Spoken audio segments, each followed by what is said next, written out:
साथियों, मौसम बार बार रंग बदल रहा है। गर्मी में झुलसकर जो पौधे अकेले से हो गए थे, उन पर हरी केलई पत्तियों की पंक्तियां हवा के झोंकों से उड़ती दिख रही है। प्रकृति अपने निर्माण में बड़ी सटीक है। उसकी सबसे बड़ी शोभा चिड़िए और पंछी हैं,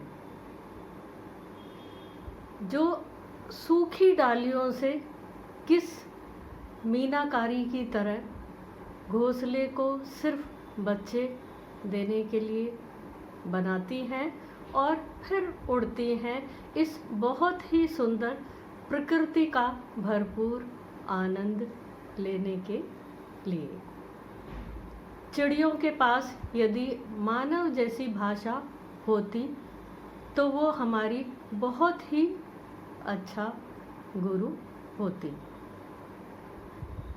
गुरुवर रविंद्रनाथ टैगोर में मुझे उस छोटी सी चिड़िया का विराट स्वरूप दिखाई देता है,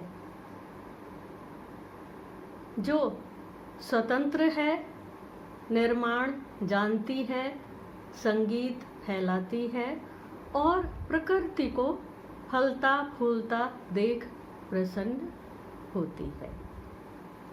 उसकी अनुपयोगी वस्तुओं का भी उपयोग कर लेती है और बहुत शांति से अपने ही जैसे का निर्माण प्रकृति की गोद में बैठकर करती है। आज रविंद्रनाथ टैगोर जी की जयंती है। मेरा सरकारों से अनुरोध है, वो टैगोर की समृद्ध धरा को पोषित करें और वहाँ के अभावों को दूर करें। लगभग 2 सदी हो जाएगी हमारे बंगाल की पहचान आज भी गुरुदेव रविंद्रनाथ टैगोर हैं और उनका शांति निकेतन जब तक था, एक अलग सा खिंचाव वहाँ के लिए अनुभव होता था। वहाँ से पढ़कर आने वाले लोगों के लिए हमारे मन में असीम सा सम्मान था। मन कहता था वो बहुत अलग तरह से महान लोग हैं। किसी भी व्यक्ति को जब हम देखते हैं तो पहली बात उसकी पहचान चेहरा नहीं, क्योंकि चेहरा हम उन्हीं का देखते हैं जिन्हें जानते हैं। पहली नज़र वस्त्रों पर जाती है।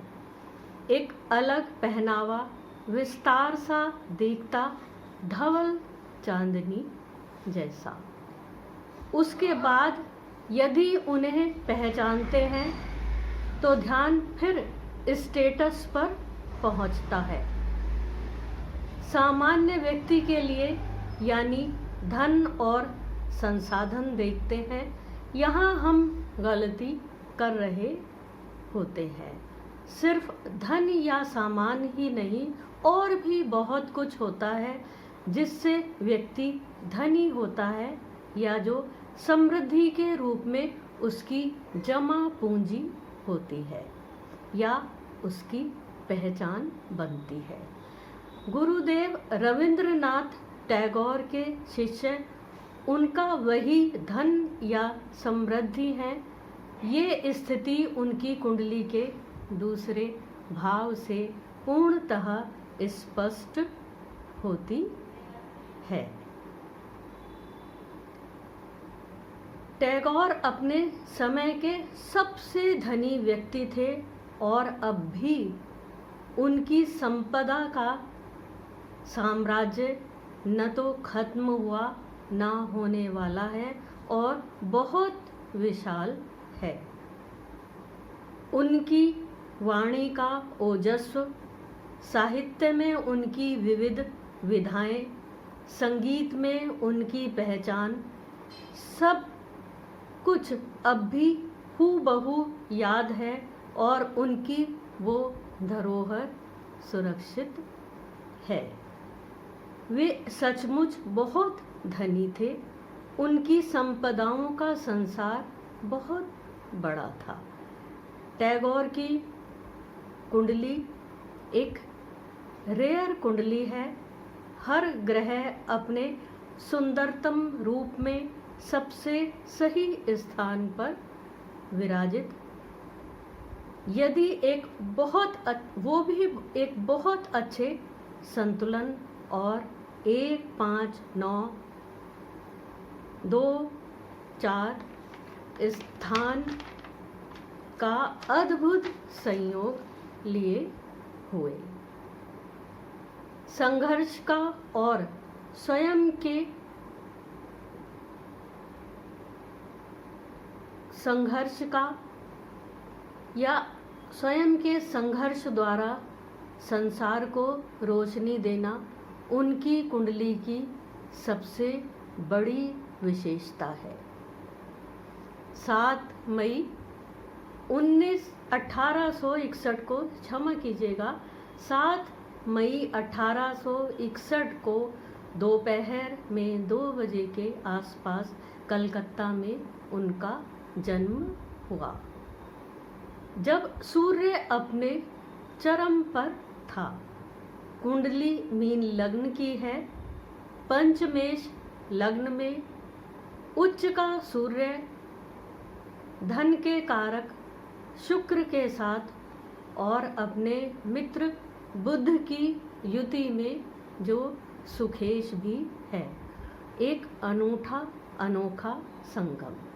भाग्येश मंगल चतुर्थ में, वो भी अपने मित्र केतु के साथ।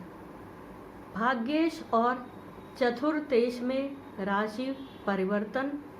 शनि अष्टम में पड़ी अपनी उच्च राशि को देखता हुआ एक और सबसे उत्तम योग। चंद्रमा और उच्च के बृहस्पति में राशि परिवर्तन, वो भी लग्न और पंचम स्थान में बैठकर। बृहस्पति की राशि में राहु साक्षात सरस्वती पुत्र। पता नहीं समय अपने आप को कब दोहराए और टैगोर दोबारा धरती पर आए। टैगोर अतुलनीय हैं।